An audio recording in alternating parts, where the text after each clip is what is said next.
Good morning, everybody. We're up and going again this morning. It's one of those days. Everything is taking its time getting done, so we've taken it easy today and just relaxed with what we're doing. Now, you may have read the promo on today's project. Now, after lots of soul searching and thinking about what sort of things, I had lots of suggestions about different boxes to make for this project, and some of them are brilliant ideas and take a little bit of setup, but what we're going to do in the interim, in the meantime, is what I want to do is, over the years that we've owned our own Gifkins Dovetail, in the beginning Roger Gifkins wrote a number of plan books. Now in those plan books, those plan books became something that pretty much everybody's used as the basis of their box making and started doing things. And one of the boxes in it was what he called the Daydream box. Now that had a Japanese theme to it, and over the years that we've had the business, I've had countless requests for that set of plans, or for me to make one so that people have something to go by to make their own. I'm not one for actually copying other people's work. If I do copy it, I tinker with it, and which is my nature anyway, but I'll play with it and do something with it that you know, it sort of takes a little sort of a sidestep from the original works, and that's what we're going to do. So what we're going to do is I'm going to build the Daydream box and tinker with it a little bit and do some variations of it, and that will give you something to go by. What we're going to do will allow you to actually develop it yourself. So that's what we're going to try to do. Now, before we get started on that project, and it's one of these things, it's happened all of a sudden, and I've got bits of timber and all sorts of things there, and I haven't got any measurements made, but I'm going to have to make two of them anyway because I've got drying time for glue and so forth. But in the meantime, I had a number of phone calls during the week, and a couple of people complained about the fact that I didn't finish the box last week. I finished the project, but I didn't finish off each of the boxes. So I thought, before I start, I'll do that little finishing touch that I do to boxes, that which you've seen in my past boxes, but I'll do this one anyway. So let's do it. This is the box that we were talking about, doing the internal componentry of that. Pam's just going to flip to her camera. This is the box we're going to do. We're going to put an insert in the bottom of the box, but it's quite large, and that's what people were concerned about, the fact that they were making something that was a lot bigger than the little boxes that we'd been making in the past. Now I have a piece of base. That's a self-adhesive base. I've cut myself a piece of plywood, just a thin piece of plywood. Now the reason I use the plywood, for those who don't know, is that it can be removed very quickly if you damage it, if you want to clean it, if you get sick of it, you don't want to see it anymore, you can discard it without it being a high cost or anything like that. Plywood's relatively cheap. So it gives you options, is what I'm saying. Now, one of the things that I normally do is I'll just rip the back off it, and then I'll just spread it over the piece of timber and just stick it down. Jimmy Carroll from Carroll's Woodcraft Supplies has these cute little kits that come with bays.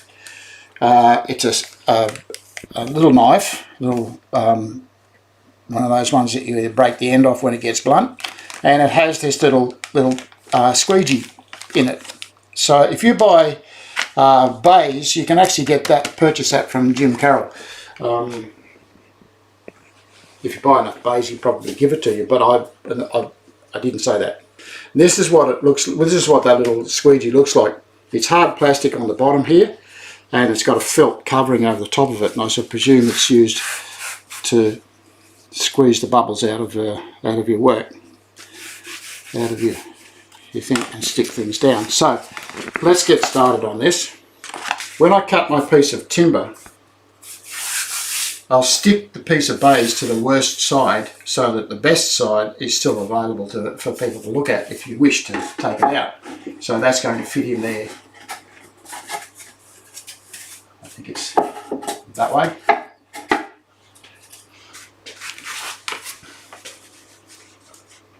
Peel the back off.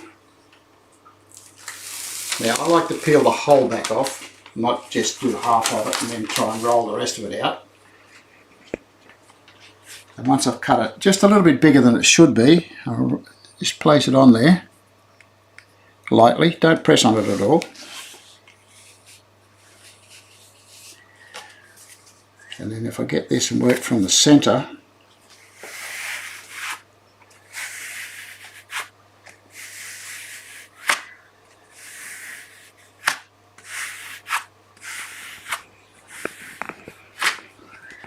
stick it down there, turn it around and work back the other way.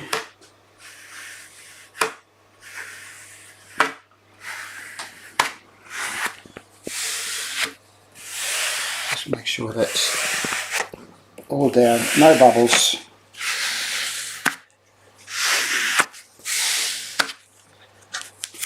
And that gives me a nice big flat surface. As you can see, when you turn it over, you can see there's a little bit around the edges. That's just a matter of a Stanley knife.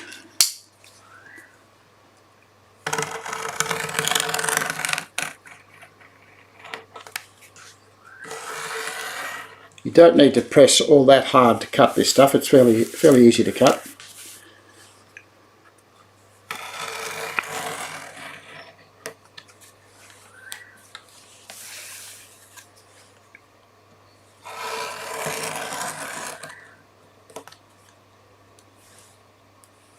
When you cut your piece of plywood, it's not a good idea to drop it in the box and see if it fits.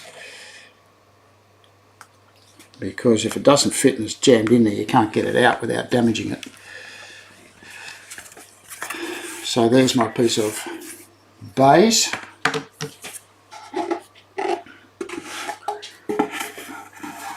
So that's going to fit in there nicely like that. Make sure I have it around the right way. I cut it to fit a particular way. That's it. Now, on the back, what we're going to do is we're going to put a piece of ribbon as a little tag.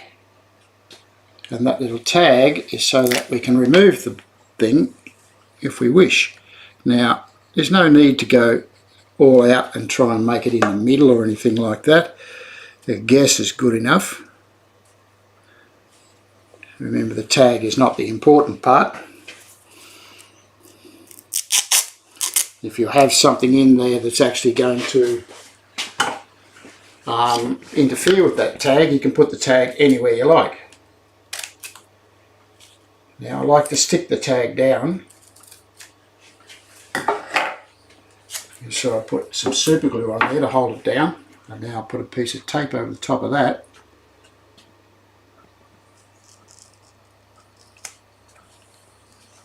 Just to seal it all. And then the last thing I'll do is put a little bit of super glue on the end of the little tag. What that will do, it'll do two things. Number one, it'll create a little ridge there that gives you access, so when you're trying to pull it out, you'll have something to grab hold of. And secondly, it'll stop the end of it from fraying. So all that goes in the bin. And while that super glue is just drying there. So I hope that's answered those questions that people asked me during the week. And don't forget, Jimmy's got these little doodads. Doodads, Pamela. Thingamajigs. Thingamajigs.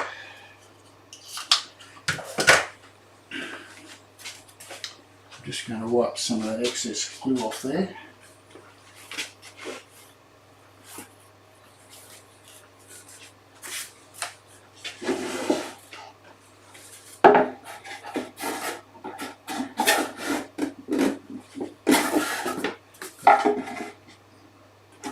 Cut that exactly to fit.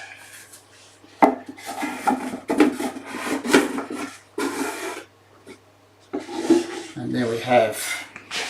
It's a little bit dark in there. A little bit. Now, if you want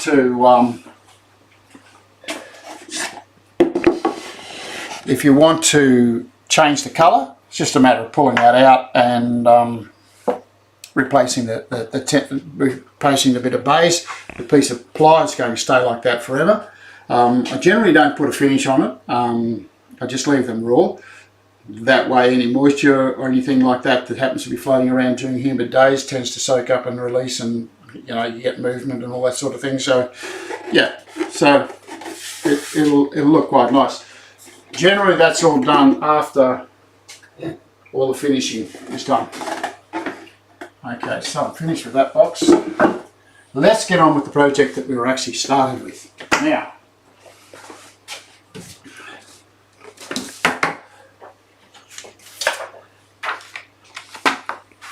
when you look at what Roger Gifkins has done there, I've got this horrible drawing that I did the other day when I was thinking about what I was going to do.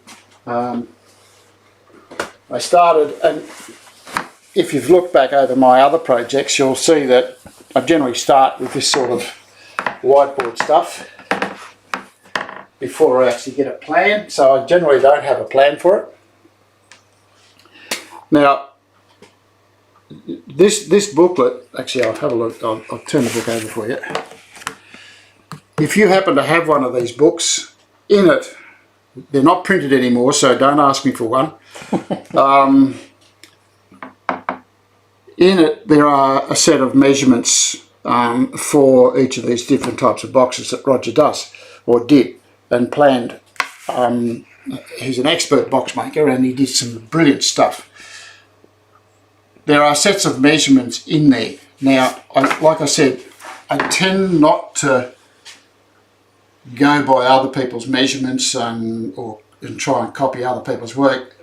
I suppose the stuff that we do nowadays is all from ideas that we've seen many years ago, because as people say, there's nothing new on the market anymore, and when somebody develops a new product, instantly everybody copies it, or everybody does things to it to make it their own. And I'm no different. If I see something that I like, I'll have a look at it, I'll have a play with it, I'll change it to suit what I want to do, or what my needs are. So think about that when you're doing these. The measurements, the timber sizes can all be altered and changed without a great deal of drama. All you have to do is think through it. So what we're going to do is, and I don't know how this is going to show up on film, on the show, but first of all we have to have a size. Now I've got a box inside in the house that I built some years ago, and it's 180 millimeters by 250 millimeters, and it happens to be the correct size for where Pam wants to put this box. So they're the measurements I'm going to use. The outside measurements of the box, 180 by 250. The height of the box from bottom to top will be dictated by how many of these little cabinets that I put in here. Okay, so those little inclusions. So what I have to do is I have to start with a box. So if I start with a box like this, Mr. Squiggle strikes again, and I cut it in half down through the middle here, that will give me the top portion scan over to the box here. That will give me the top portion and the bottom portion, and then all I need to do is build the stuff on the in the middle of it. Right? Now I don't know if that's how Roger did it, but that's how I'm going to do it. So I'm going to build a box like that. What I need to do is I need to have, or what I want actually, is I want one dovetail in here. So what's the thickness of the top and the bottom going to be that you're working on? So we have to work on how thick we want it in here and this one here. So that one dovetail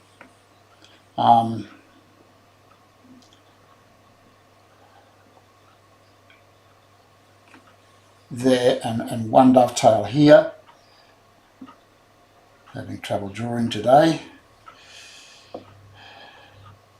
So I want one dovetail on there and one dovetail on there, so that I have a dovetail at the top of the box and a dovetail at the bottom of the box. So those two parts have to be equal. So I have to work out how big a piece of timber I need from there to there. How wide a piece of timber. The size of it, of course, it's going to be 180 by 250. Okay, so that's an easy measurement to cut out. So I just cut those to fit, and we'll have a box like so. Now, the top of the box, the lid, the piece that fits on the top here, the top panel, is going to be, how shall I say it, not like that. We're going to be cutting rebates for it, but it's going to sort of overlap half the thickness of the frame. And something that I developed some years ago for a small box that we did for one of the craft galleries that we were putting boxes in. So let's have a look at the timber now. Now, timber that I'm going to use, the timber for all the internal componentry, we're going to stick to sort of similar colourways that Roger has. I've got some silver ash, which will be all of the internal componentry, all the inside boxes and things like that. I could probably find some jacaranda or hue and pine or something other than this, but it just happened to be what I have. Now I've got two different colours of that, so I can vary it if I wish. I've got a creamy colour and a white colour. You can see the difference. This one happens to be the whitest. So there's two different colours of silver ash.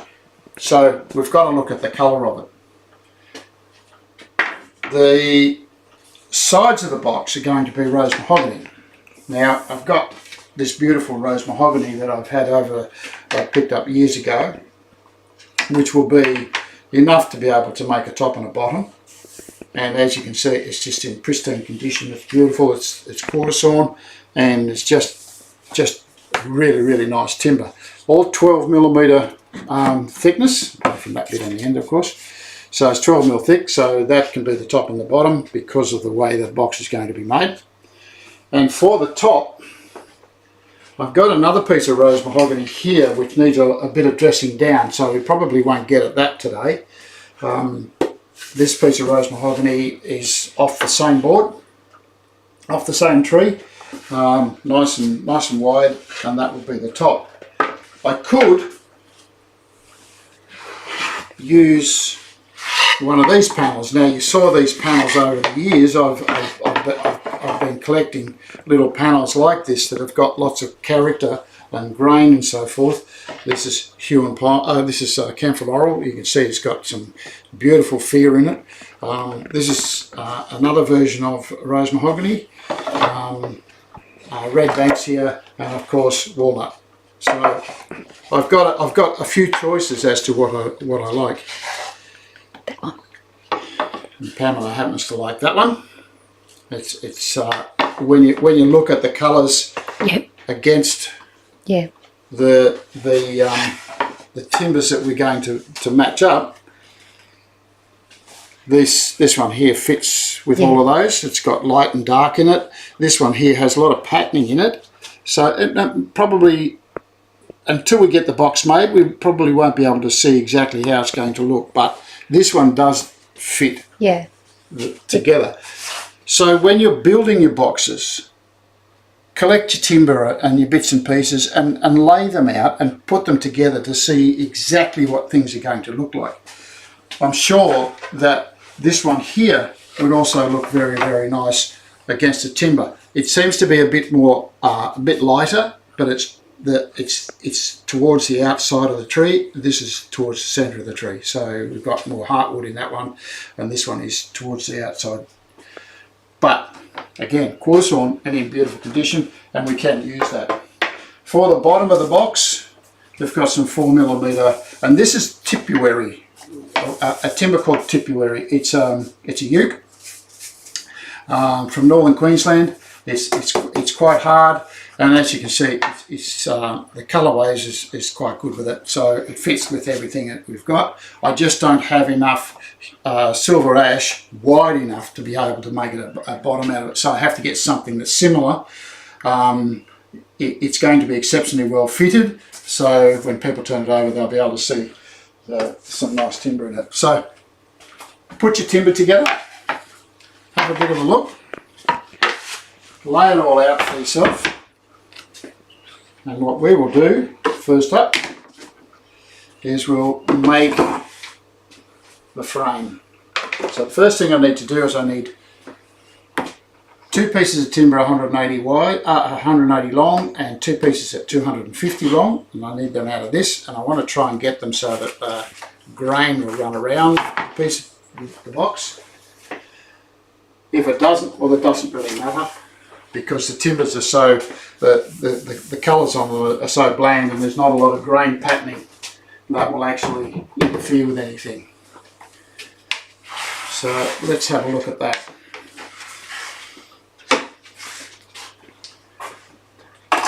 We're going to be going back to the whiteboard occasionally. I'll write some measurements down, some numbers, so that I've got something to work with.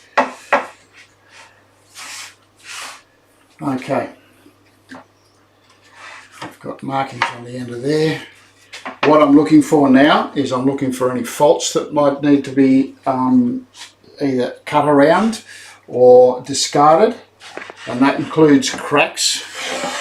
This one here happens to have a crack that goes along here, so I'll probably end up docking the end off that.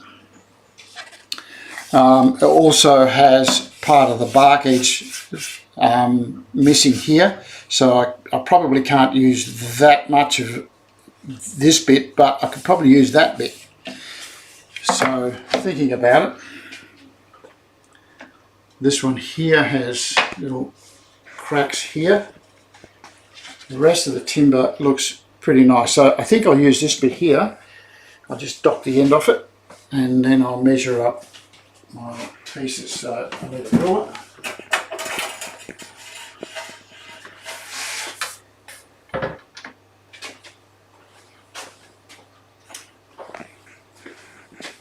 So I'm going to need 2 pieces at 250.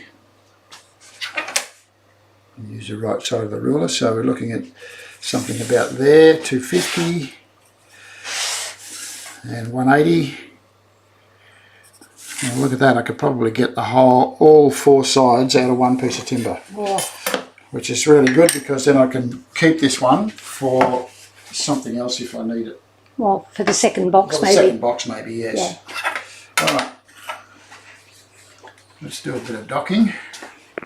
So I want to dock the end off it first. Just make sure I've got, so ears on everybody. I don't know how long this project's going to take, because there's a considerable amount of work involved in it.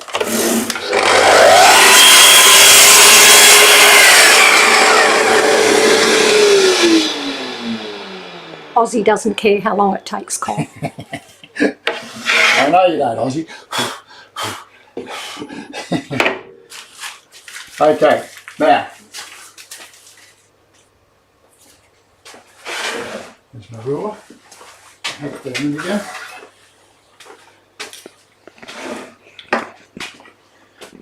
So if I want the grain to follow around the box, what I need to do is I need to cut a long side, a short side, a long side and a short side so that I can get the whole thing to wrap around.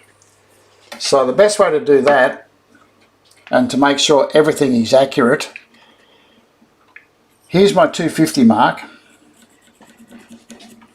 What I'm going to do is I'm going to cut it a little bit longer, just a millimetre or two.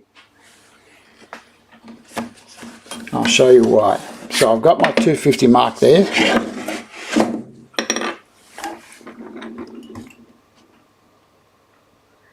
I'm just going to cut that a tiny little bit longer.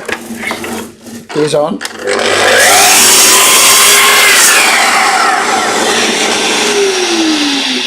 My second one, 180. So there's my 180 mark there. I'll cut that a little bit longer as well. Here's on.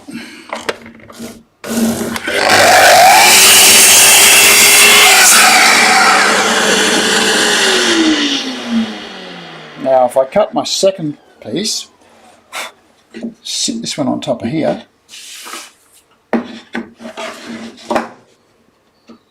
make sure it's flush on the end. Has to be perfectly flush. We slide that along to our 250 mark, which we put on there before. It's a neat little trick that I learnt way back at school. Just got to make sure I've got that perfect. Yep, and I cut them both.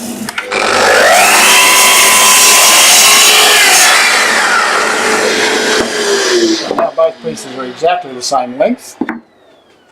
Same applies to this one.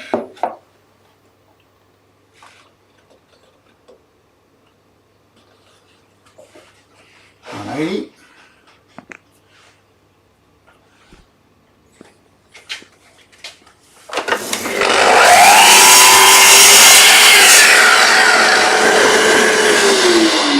And the beauty about this little piece that's left over is, if I cut it in half,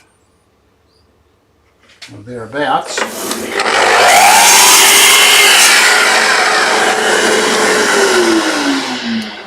test joint. Okay, now I want to trim up the sides.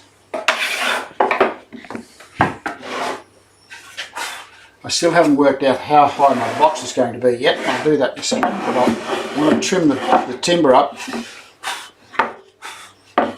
so that it's perfect. So what I'm going to do is I'm going to take a sliver off the side of each of them.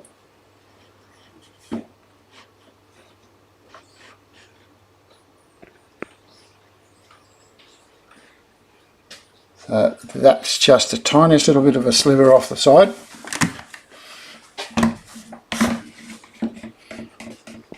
I could put it in the vise and get the plane onto it. I find this is just as effective.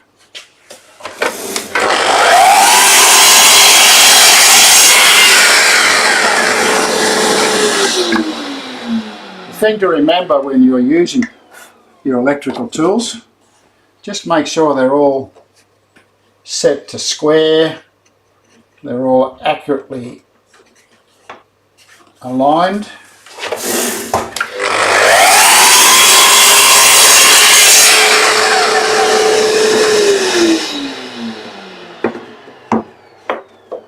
And now I just want to trim up, take a shaving off the other side.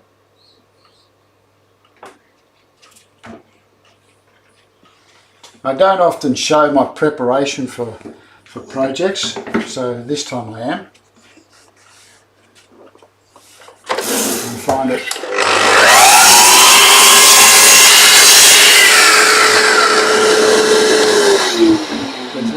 there's lots of different techniques you can use. If you are Okay,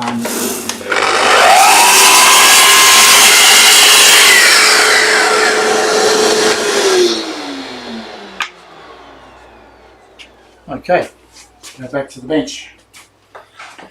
Alright, so now, as you can see, the box is going to be around about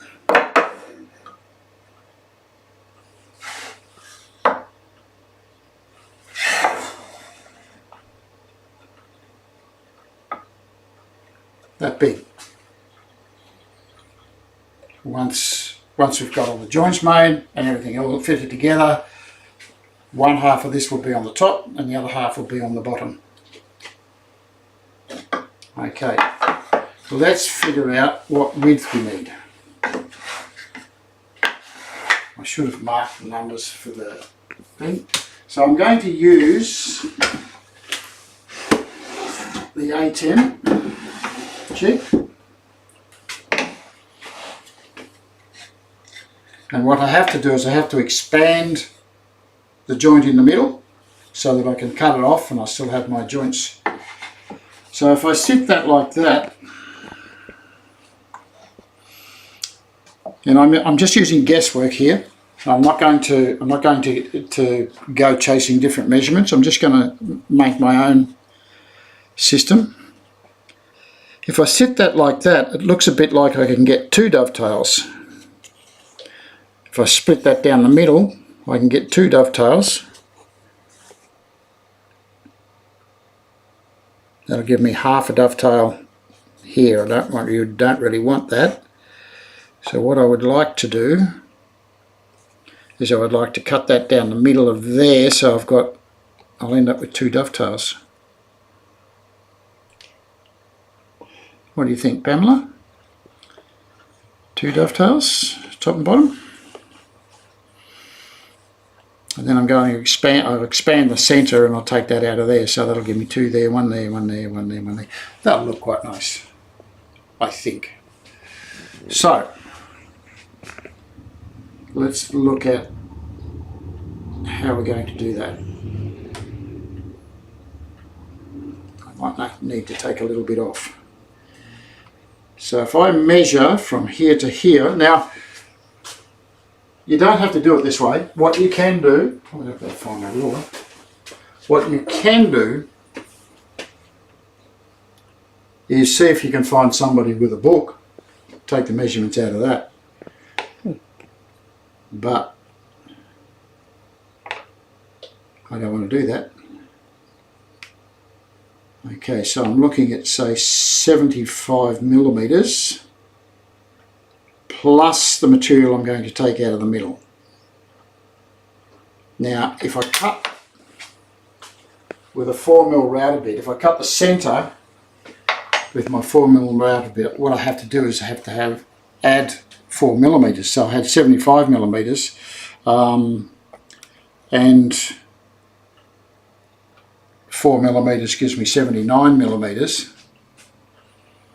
Now, if I want a little bit more space there, what I could do is I could use my 6 millimeter, a 6 millimeter space in there, which would give me 82 millimeters, and that will give me a bit of space between the joints. That would probably work better.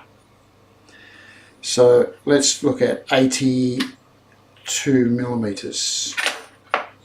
I think that's what we had. 1, 2, 3, 4.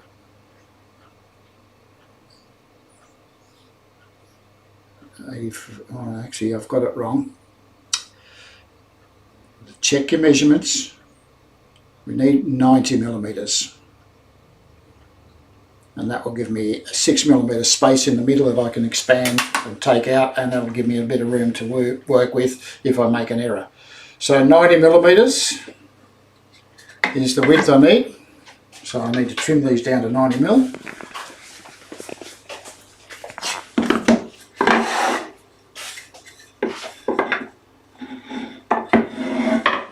I just got to work out which is the top and the bottom. Chalk. Chalk.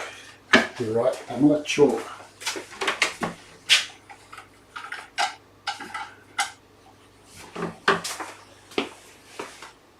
Okay, so that goes there. Goes on the end of there. And that one goes on the end of there. I hope I'm not boring you folks, but this is a process that you don't see me do. We need, let's say, 1 and 1, 2 and 2, 3 and 3, and of course that's 4 and 4. So I've got this patterning that I want to keep in order. The lighter stuff will be on the bottom, the darker stuff will be on the top. So I need to take, probably, what do you reckon, Pam? Take the top bit off? Yeah. Yep. Okay. So they can go there.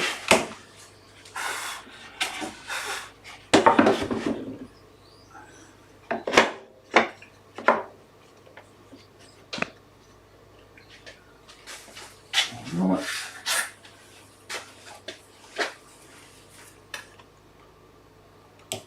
Sometimes when you're watching my show, you probably think, gosh, an old bloke just rambling on. There's sometimes method in my madness. Or there's madness in your method. Oh, yeah, well, there's that too. Okay, here's on.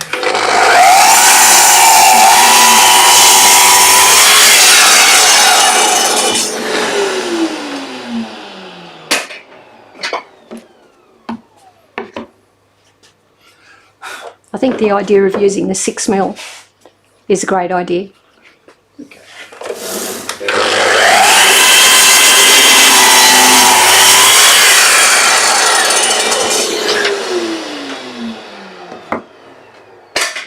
Okay, let's see if this works. I'll cut these to width as well. These are my pieces of scrap that I'm going to use to test joint.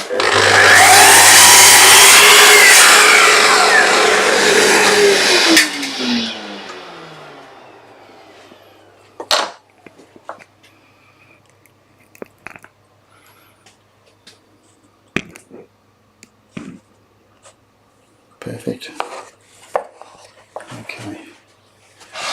Now I just have to mark the back of all of these. Sorry, the front of all of these. And I think that colourways that we had, that'll look nice on the outside.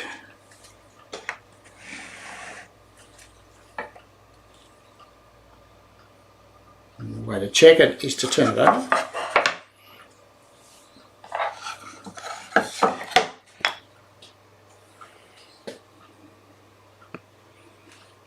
What are you thinking? Maybe the other side? This is more uniform.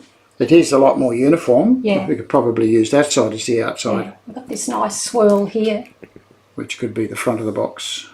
Or the back of the box. And this one's got swirl marks here. So yeah, we might use this as the outside. Yep.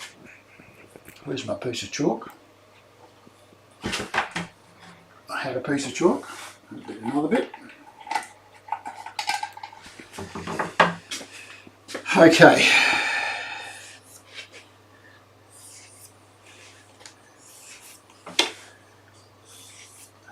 Excellent. So lay your box out like that, and I'm going to remove these marks off here and put them on the outside.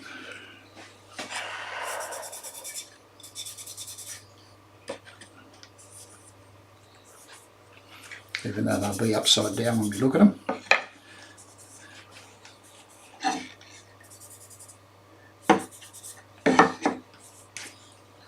Doesn't really matter, so long as the markings are there and you have some sort of reference. Okay, so there are our pieces of timber. The next decision when we cut once we've cut our test joints, is to work out which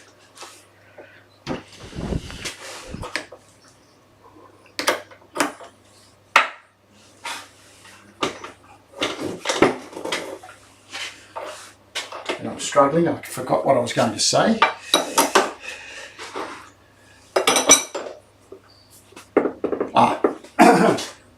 What I was going to say was you have to work out where you want our joints. You know, okay, I'm spending a lot of time doing the mundane stuff that you don't generally see when I do a box. The thing that you haven't witnessed is actually I've sanded all of this to 600, and I do that religiously every time I'm going to make boxes or something like that. When I start the process, I sand everything to a fine grade. That way it minimises what I have to do later on down the track. Very difficult to sand inside a box when you have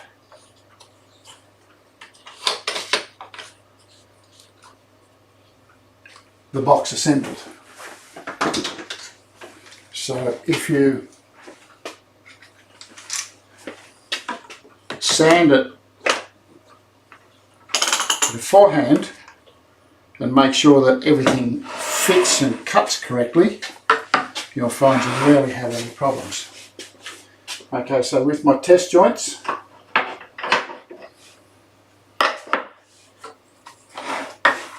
and I'm adjusting my height, got to be the same height as the template plus the thickness of your timber plus 0.5 millimetre. Okay, if you don't have an extra piece of material, you can purchase those from us if you wish. You can just sit your piece of timber on like so.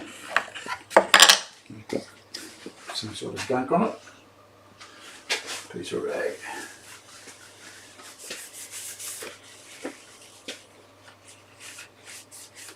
What that is,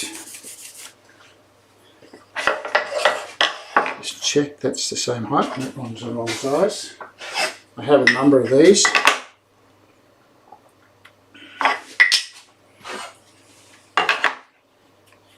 That one.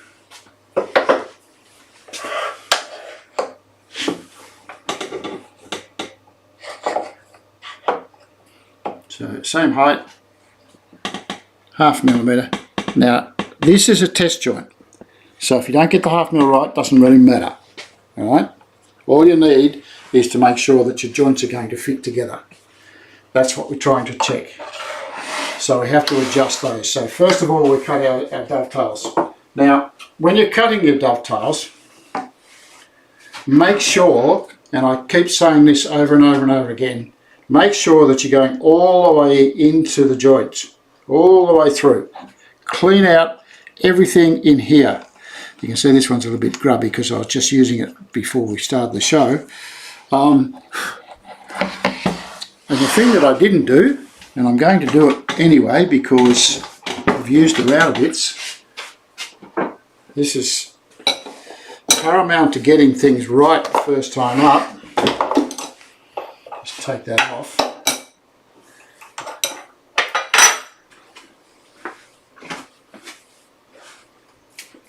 You saw all that rubbish and garbage in the router bit. I've picked up the wrong router bits, but that doesn't matter. A little bit of oil. You can buy this oil from Japanese tools. What's the name of it again, Pammy? Camellia oil. Yeah. Give both of them a bit of a scrub. Somebody on the weekend ring me and say that they had issue with a router bit actually not gripping. Now they'd only just purchased one of these from me. This is a reducing collet. Now we use this reducing collet. You can see it's got 4 cuts in the top. When I turn it over, it's got 4 in the bottom as well, and it is very flexible, so it will hang on pretty well. what you need to do is just make sure it's clean, and contrary to belief, a little bit of oil actually helps it grip. I didn't put much in there, just a tiny little bit. I used a shaft of one of the router bits to spread it. No excess, you don't want excess flying around.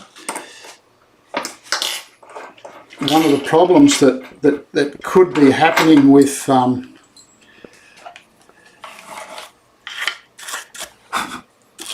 router bit is that there's something in the centre there stopping this from closing over, or a bit of rubbish in there. So if you're having issues with router bits rising up, it's generally because of the build-up of resins and things that you have in timber. So a little bit of maintenance like that doesn't go astray. Now, as I was saying about adjusting the height, always use your opposing piece of material to adjust your height. When I say opposing piece, it's the bit that goes into the joints.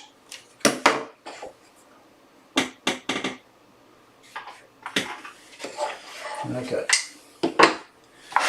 let's make a cut. Okay, ears on everybody.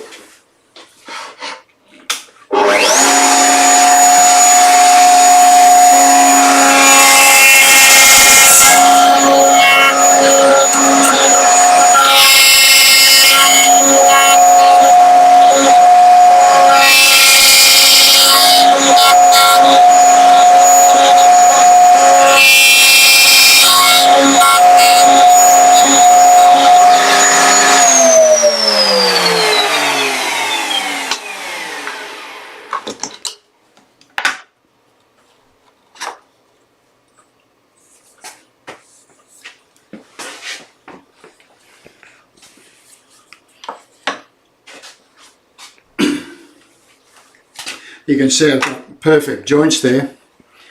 Now if I need a pointer, not a pencil. If I expand this section here, it means I'm going to get an equal distance here as to here for the top part and the bottom part. So when I turn this around, I'm not going to expand this, all I'm doing is testing the joint, but that's the theory behind what we're doing. Now I set the height using my height adjusting pad that I have there.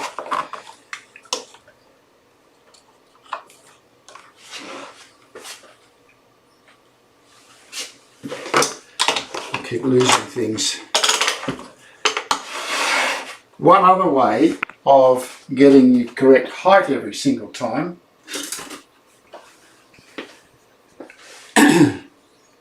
is grab your LARK tool.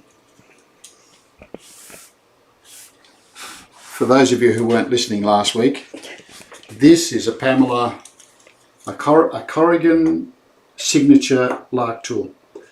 It's purple, and that's why.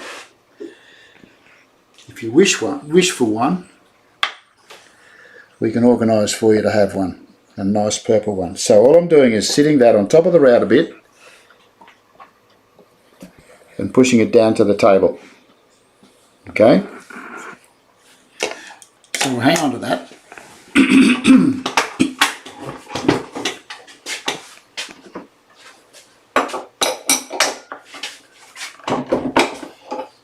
I'm going to change the router a bit.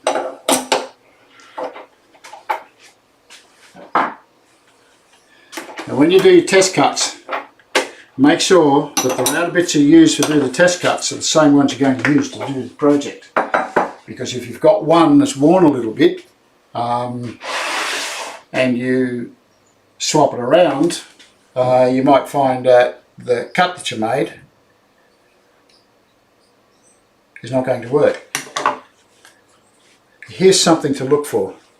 I've just noticed this. There was a split in this piece of timber. That's why we didn't use it. See what's happened to the joint?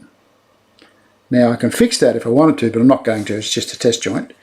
But that's a fault, and if I was going to fix it, I'd just have to glue that back into place.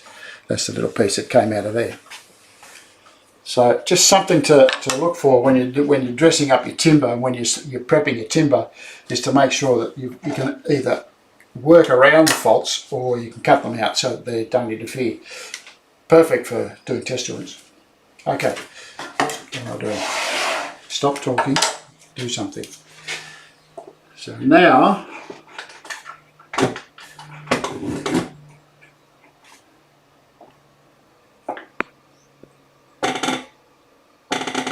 using the LARK tool.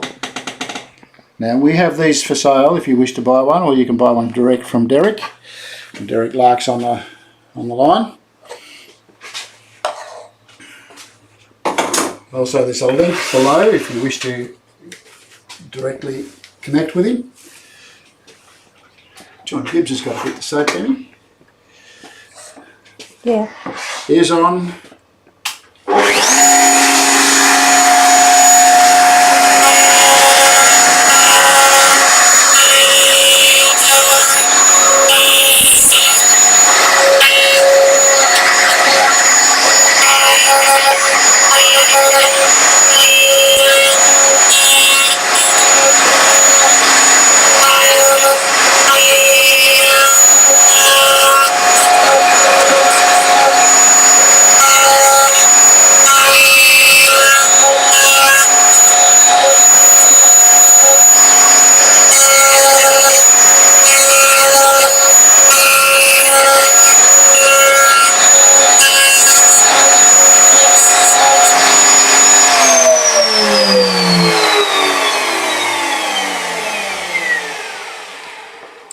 Now the thing to remember when you're doing this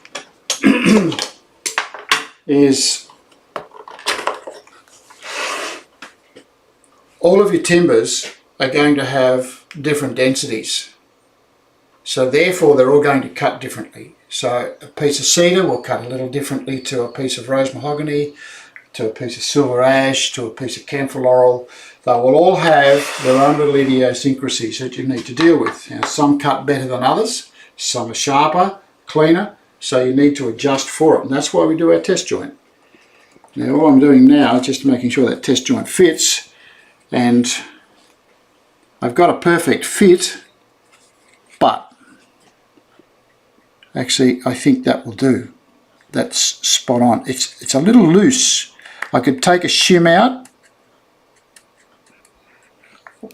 but I think what I might do is I might leave that like that. It fits in quite nicely. There's no gaps or anything like that. It's going to glue up nice, and I've got perfect occlusion. So that's what my joints are going to look like. Now I've got 5 minutes left before the end of the day. I've talked myself hoarse, and I've talked probably your ears off. So I think what I might do,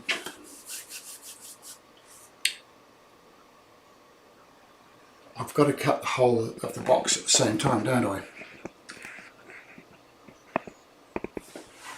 I think I might continue and cut the whole box, the one that I've got, and expand it at the same time. So that won't take that long, but let's do it anyway. Now the decision we made earlier was, where are we going to have the dovetails? In the front of the box or the back of the box or the side of the box? I think we'll have them in the front of the box. So the long piece is the front, and we're going to cut that down the middle. Now, normally,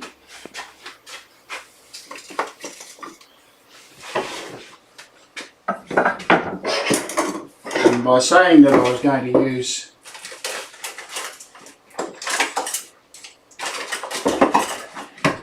when you purchase a packet of variable joint spacers, which is what we use to expand our joint, you'll get a couple of green ones. You'll get 4 green ones, and you get 4 yellow ones. The green ones are 2 millimeters each, And what they are is the same thickness when you've got two of them as the diameter of that router bit. These are 3mm, so that will give me a little bit extra space on either side of the spacing, so that I've got more of a gap between the dovetail and the edge of the box. So that might be a handy thing to have. So I'm going to use my 6mm. So to use them correctly, you need to have two of them. So that's the amount of spacing that we're going to have. And as you can see, it's a little bit wider than the router bit, so I'm going to have a little bit of extra meat in there as well. Okay, so when we set up, you set up as normal.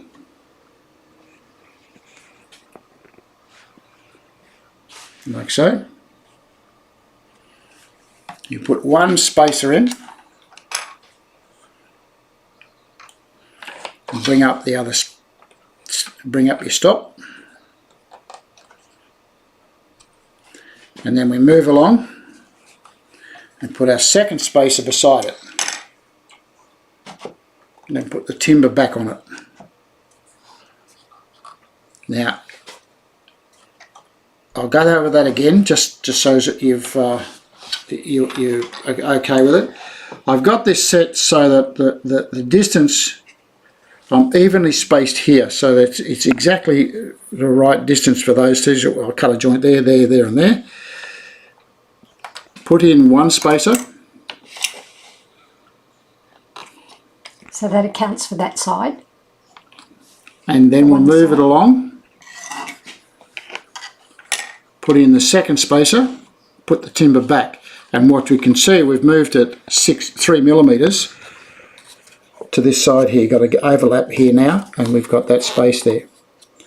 So when we bring this up, the thing that you will notice there is my face side markers on the outside, and the bottom of the box is actually pointing at my red stop. Now the first cut for every board, you do exactly that. Now don't move anything unless you really have to.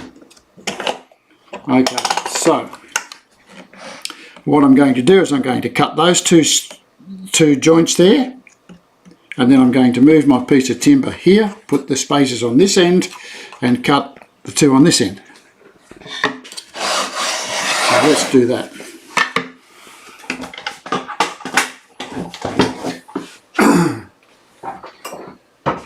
I did plan on having the whole box frame done, but I had to answer questions. Unfortunately, that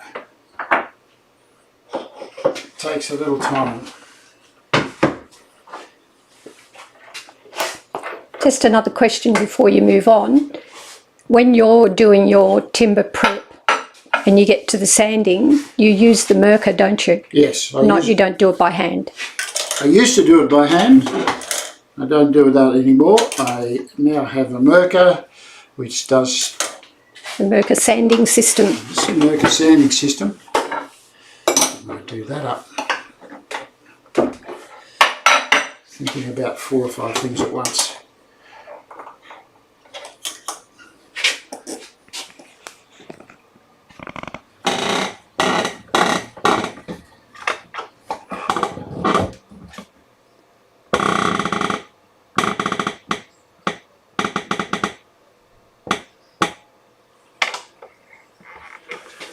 Gives me a perfect height.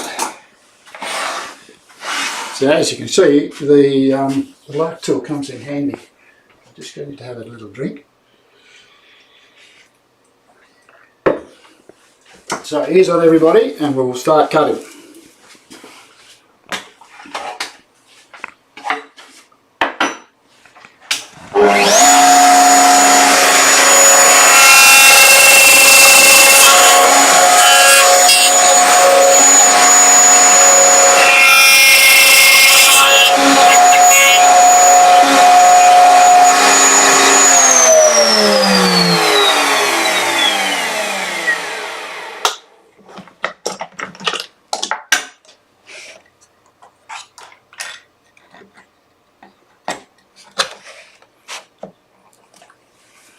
If you look now, you'll see that I have the reverse of what I had before. I've got the little space here and I've got the overlap on that end. And now all I need to do is cut those two joints.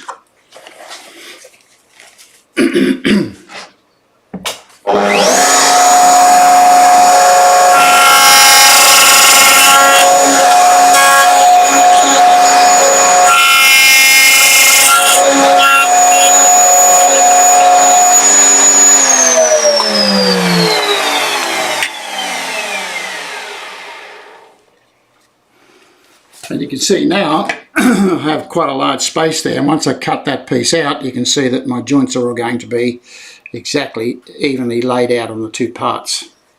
So when we do this time, leave everything here, do not move anything, rotate your board the other way up. If you've got your machinery set up, that should fit in there quite nicely. If you set up your equipment accurately,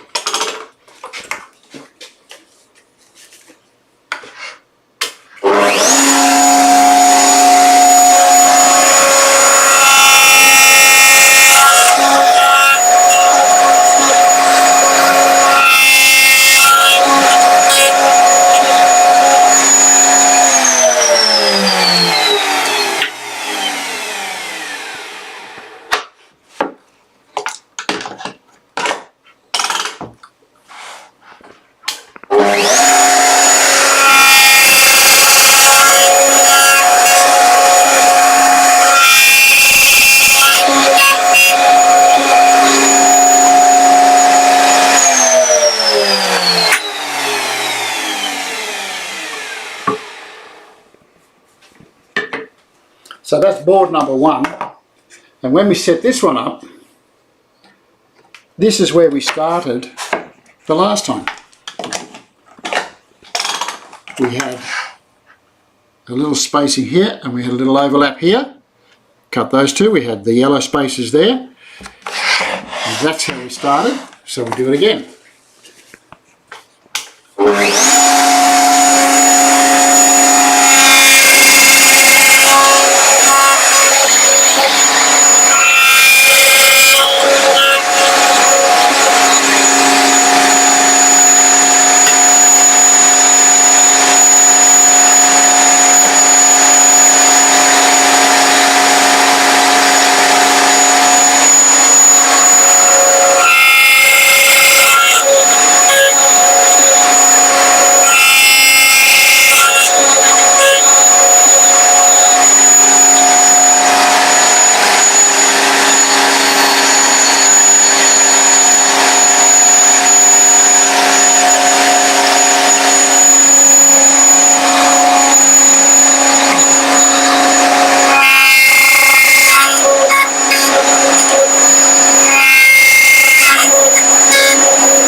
And so that took 6 minutes to cut two boards, expand the joint and give me 4 sets of dovetails.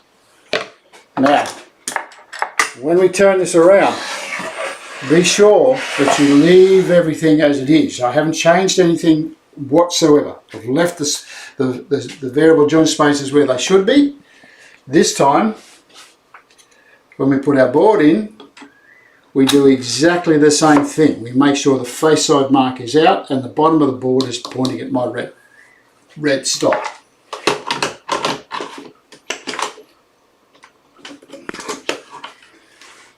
On this side here, reach a little bit further.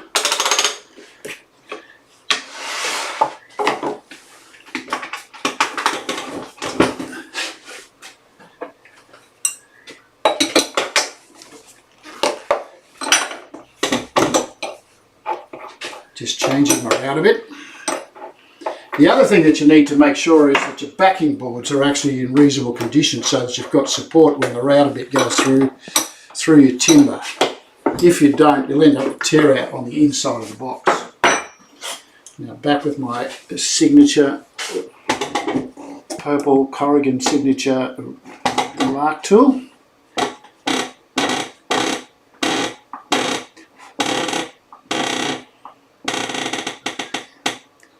The reason it's a signature one is Derek made a nice purple one and Pamela absconded with it minutes after it arrived, thinking that'll be just nice in my personal sewing box.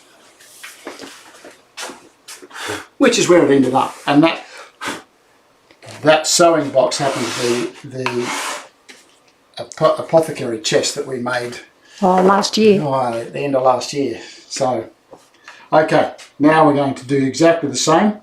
We start from here, we work to there, we shift the, sorry, I beg your pardon, I'll rephrase that.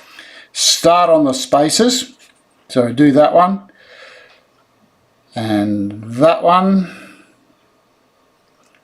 and we're going to have to do that one as well.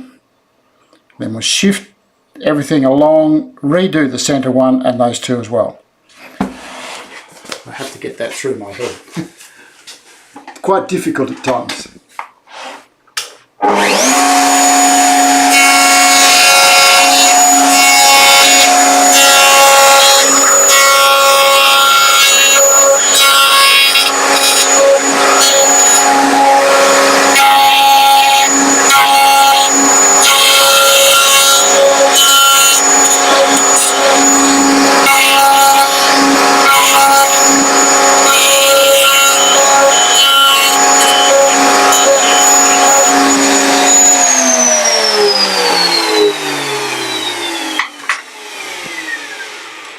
I have to say, I have made things easier for our box making friends. I beg your pardon? I said, I think I've made things easier for our box making friends by putting an instruction page up on our website in free downloads that gives you a picture and a very brief description of exactly what you do through this entire process.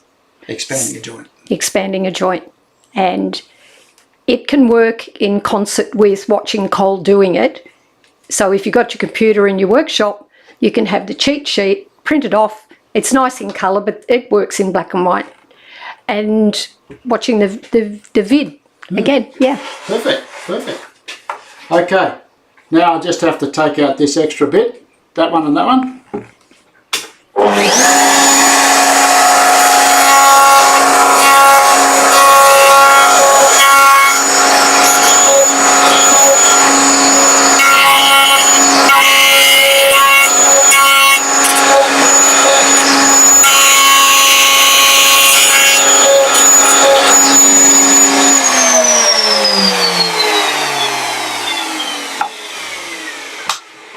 So when you get it to that stage, it's always a good idea to do a little test joint.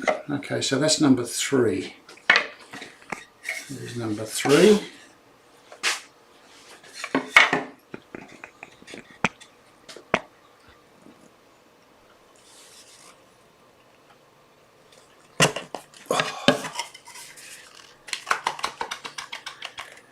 A perfect fit.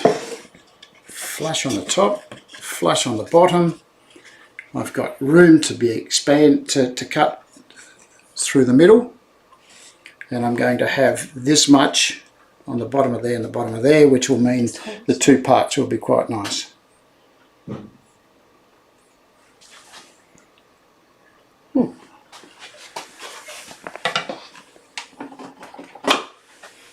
Perfect fit, absolute perfect fit, so chuffed.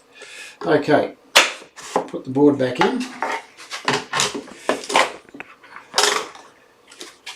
Recut.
you'll notice something when I'm doing this. My thoughts in my head at the moment say start on the yellow spacer, cut through my 3 and then change the yellow spacer to the other end and continue from where I finished off through to the end. So we actually start and finish on the yellow spaces, or green spaces if you're using your green ones.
Okay, we went over time a little bit, 15 minutes, never mind. For those of you who didn't have much to do, next little extra time for you. Okay, what number's that? 4 and 4.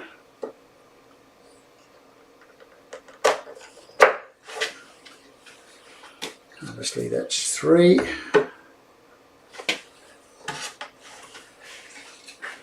And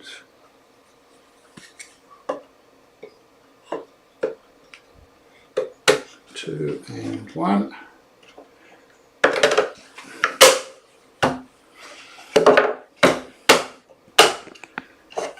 Okay, so there's my box frame. Now, it's in its rough form.